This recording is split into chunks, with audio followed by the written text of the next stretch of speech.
गांव में सुजाता और सूरम्मा नाम के दो सास बहू रहते थे। सूरम्मा बहुत अच्छी थी। वो बेजुबान जानवरों के तरफ बहुत प्यार से रहती थी, लेकिन सुजाता बड़ी लालची थी। वो हमेशा बिना मेहनत के पैसे कमाना चाहती थी। बिना पैसे लगाए वो प्रॉफिट कमाना चाहती थी। एक दिन दोनों सास बहू हॉल में बैठकर टीवी देख रहे थे। मनुष्यों के पास जबान है, इसीलिए वो लोग ये चाहिए वो चाहिए ये पूछकर खाना खा लेते हैं, लेकिन बेचारे जानवरों का तो जबान ही नहीं होता। पता नहीं कितनी मुश्किल होती होगी ना। उनकी मुश्किलों के बारे में हम क्यों सोचे सासू माँ? हमें तो बस ये सोचना है कि हमारे पास कितना है और हमारे बाद कितना कमा कर देना होगा। अरे ऐसा क्यों बोलती है? हमेशा बस पैसों के बारे में ही क्यों सोचती है? थोड़ा प्यार के बारे में भी सोचा कर। पैसे हो तो प्यार अपने आप ही आ जाती है सासू माँ। हाँ आ जाती होगी, लेकिन पैसों के साथ साथ प्यार भी चला जाता है। इस तरह अगर सूरम्मा दो अच्छी बातें बताती तो सुजाता उनको सुनना बिल्कुल पसंद नहीं करती थी।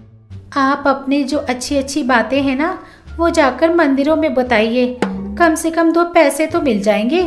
ऐसा बोलते हुए उठकर अपने कमरे में चली गई।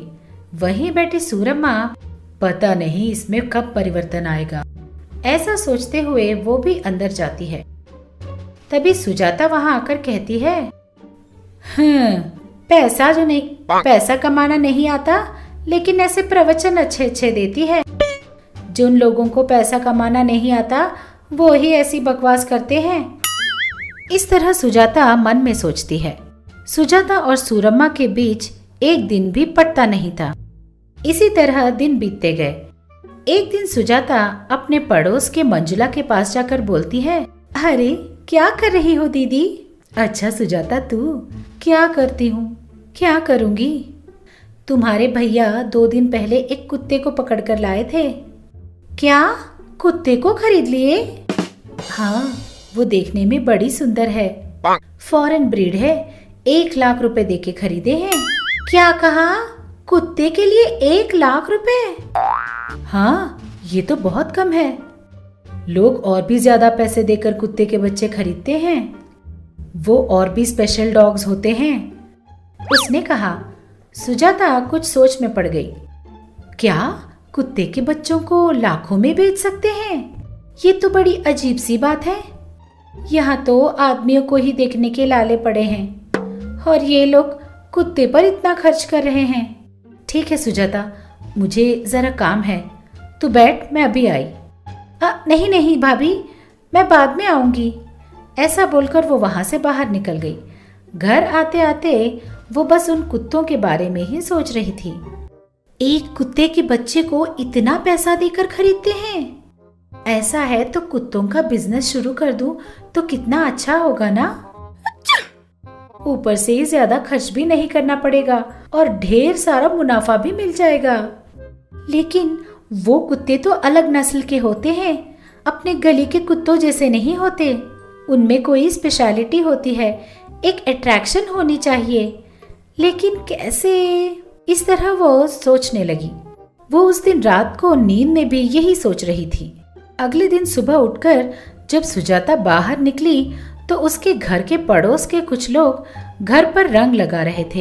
ये देखकर बोली, पता नहीं कौन सा त्योहार आ रहा है, पूरा घर नए रंगों से भर दिया है। इस तरह वो सोच रही थी तो उसके दिमाग में एक आइडिया आया। हाँ, आइडिया। अब अगर मैं इन कुत्तों के बच्चों को तरह तरह के रंग लगाकर नया नस्ल का बोलकर बेच दूं तो हाँ, ये आइडिया तो एकदम बढ़िया है। पागल लोग लाइन लगाकर आकर खरीद ले जाएंगे। ऐसा सोचकर वो मन ही मन खुश हो गई। इतने में हाँ, अब इन कुत्तों के बच्चों को मैं कहाँ ढूंढूं? हाँ, हमारे गांव के बगल में एक जंगल है ना, वहां जाकर कुछ कुत्तों के बच्चों को पकड़कर मैं यहाँ ले आऊंगी और उन्हें रंग लगाकर बेच दूंगी।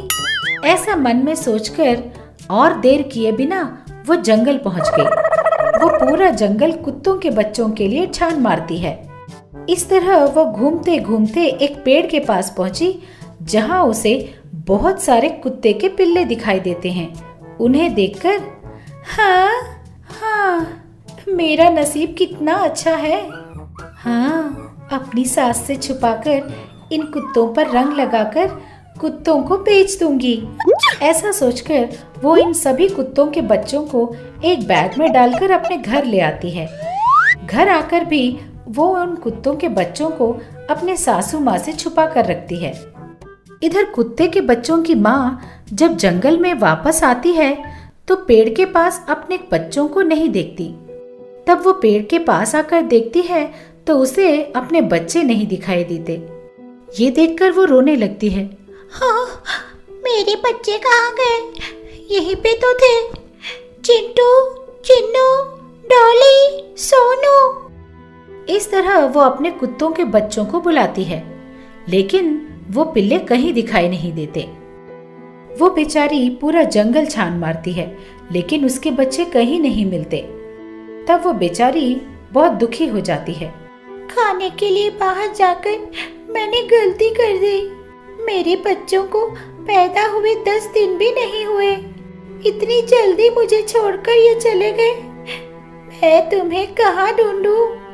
चिन्नू, डॉली। इस तरह वो पुकारते हुए रोने लगी। इतने में उसे एक पंछी दिखाई दिया। उसे देखकर कुत्ता पूछता है, पंछी, पंछी, तुमने मेरे बच्चों को कहीं देखा है क्या? अगर देखा है तो बताओ ना। वो यही पेड़ के पास रखे थे मैंने। अभी वो वहाँ दिखाई नहीं दे रहे। कुत्ते ने कहा। तब वो पंछी बोली, हाँ, मैंने देखा था। कोई औरत तुम्हारे बच्चों को अपने बैग में डालकर चली गई है। क्या कहा? एक औरत? पता नहीं वो मेरे बच्चों का क्या हाल करेगी। इस तरह बेचारी वो कुत्ता वो रोने लगी और बेचारा पंछी उसे सांत्वना देने लगा। दुखी मत हो, हमारे जंगल के पास ही एक गांव है। वहां जाकर अपने बच्चों को ढूंढो, शायद मिल जाए। उसने कहा। कुत्ते ने हाँ कहा और उस गांव के तरफ दौड़ पड़ी। इधर सुजाता घर लेकर आए कुत्तों के बच्चों को रंग लगाने लगी और बेचने लगी। आइए आइए, रंग बिरंगे कुत्ते ले जाइए। विदेश से मैंने इन कुत्तों को मंगवाया है। ऐसे कुत्ते आपको कहीं नहीं मिलेंगे। इस तरह वो झूठी बातें बोलकर उन कुत्तों को बेचने लगी। जब सारे कुत्ते के बच्चे बिक गए, सुजाता बोली, ये लगता है ये बिजनेस तो बहुत बढ़िया है।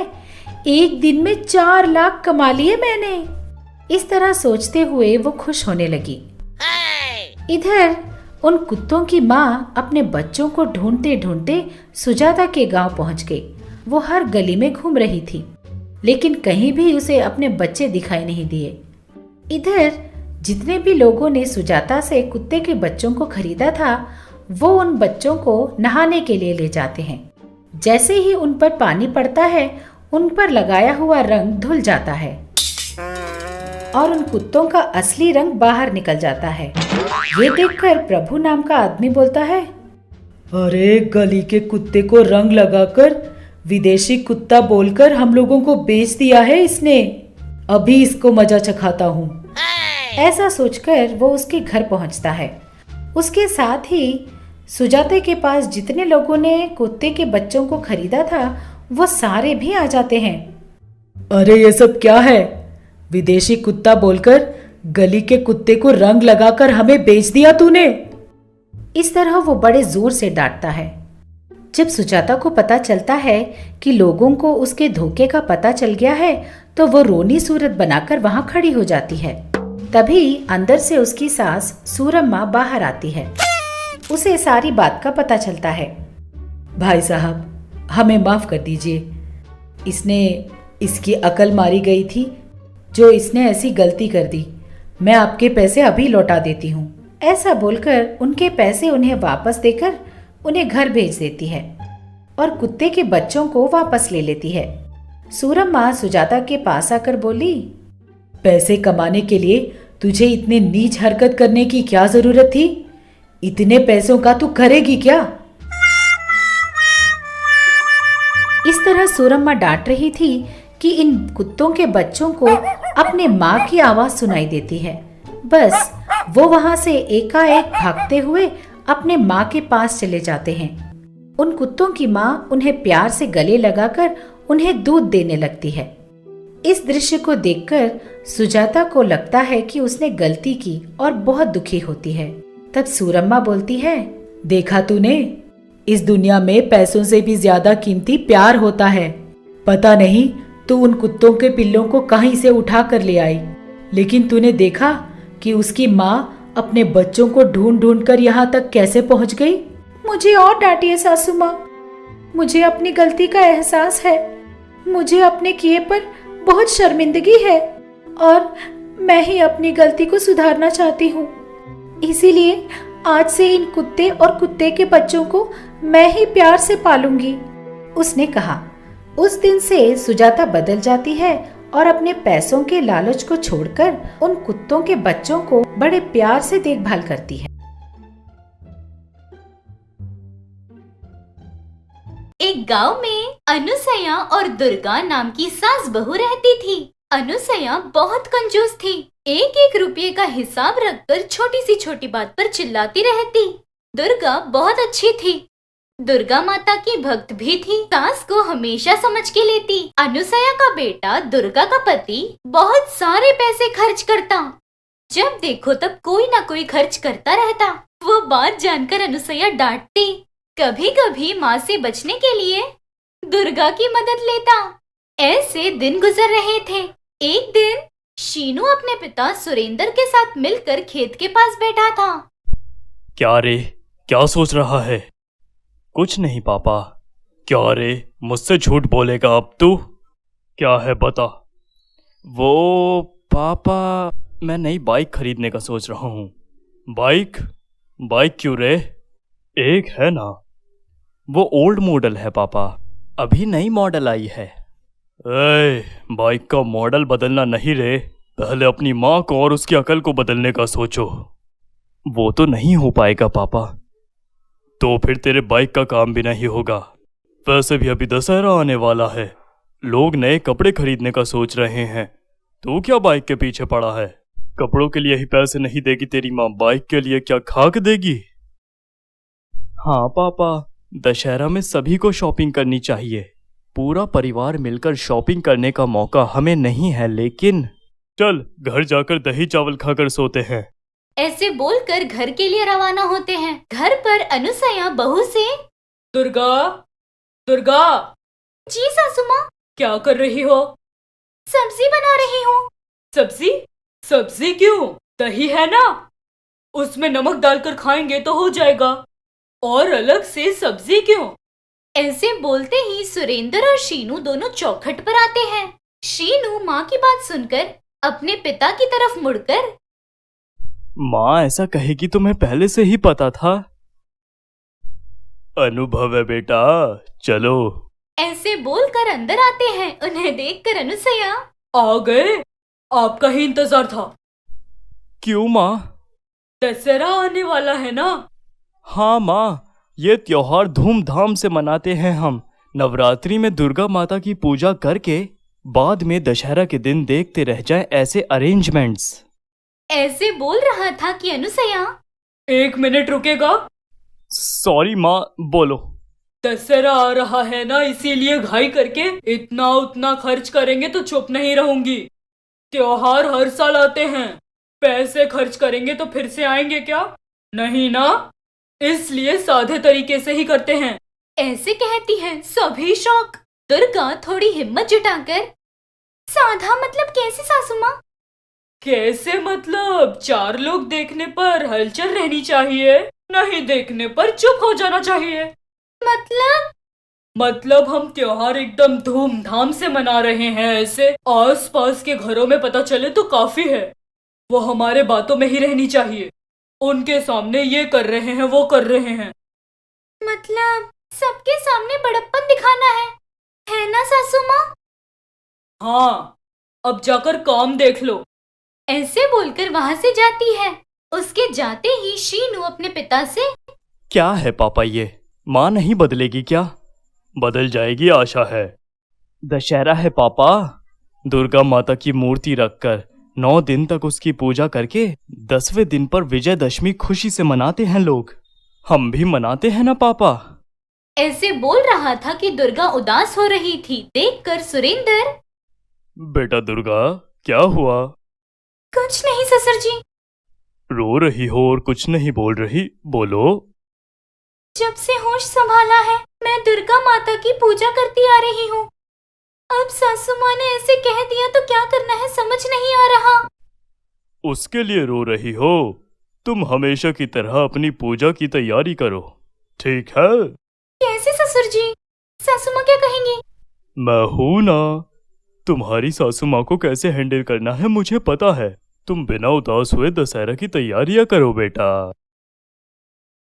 ऐसे कहता है। उस बात पर दुर्गा को बहुत हिम्मत मिलती है। आंसू पोंछकर वहाँ से चली जाती है।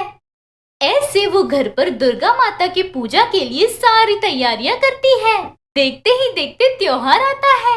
अनुसुईया को बिना पता चले ध्यान रखने पर भी हर दिन घर का कोना कोना चेक करने वाली अनुसुईया घर में दुर्गा माता की पूजा हो रही है ये जानकर आश्चर्य होकर, मुझे बताए बिना ये सब कब कर लिया? कितना खर्चा हुआ है? ऐसे बोलते ही वहाँ खड़ा सुरेंद्र बगल में आकर, जोर से मत कहो, सुन लेंगे। कौन सुनेगा? पड़ोस के लोग। सुना तो सुना, इतना खर्चा हो रहा है तो धीरे कैसे बात करूं? खर्चा? तुमने पैसे दिए हैं क्या? नहीं। तो फिर खर्चा कैसा? तो ये सब कहाँ से आए? नए कपड़े, पूजा की सामग्रियाँ, फल फूल, पैसे कहाँ से आए? ऐसे पूछा अच्छा लगा। ये सुनो, तुमने परसों क्या कहा था? हमारा त्योहार बातों में रहना चाहिए ना? हाँ। हमने तुम्हारे कहने अनुसार बातों में ही सबको सुना दिया। तो एक बड़ा आदमी आकर तुम लोग इतने धूमधाम से दुर्गा माता की पूजा कर कर दशहरा मनाते हो। हमारे घर पर भी ये त्योहार धूमधाम से मनता था, लेकिन इस साल परिस्थिति अच्छी नहीं है इसलिए नहीं मना पा रहा। लेकिन त्योहार के लिए किसी को खर्च देकर उनके घर पे मनवाता हूँ, ऐसा कहा उन्होंने। नसीब से आप लोग मिल गए, वो पैसे आपको ही देता हूँ, आप लोग मनाइए, ऐसा कहा। ऐसे कहते ही अनुसुईया आश्चर्य होकर, सच में? हाँ तो दशहरा के लिए सारी जरूरत का सामान उन्होंने ही दिया। बीच में किसी न किसी दिन आकर देखूंगा, ऐसा कहा। इसलिए इतने धूमधाम से मना रहा हूँ। सच में बहुत अच्छा है, मनाइए मनाइए। ये सब हमारा भाग्य है, 1 रुपया भी खर्च किए बिना दशहरा मना रहे हैं। ऐसे खुश हो रही थी। ऐसे दुर्गा जिस भगवान को मानती थी, अपने ससुर जी की मदद से उनका त्योहार एकदम धूमधाम से मनाती है।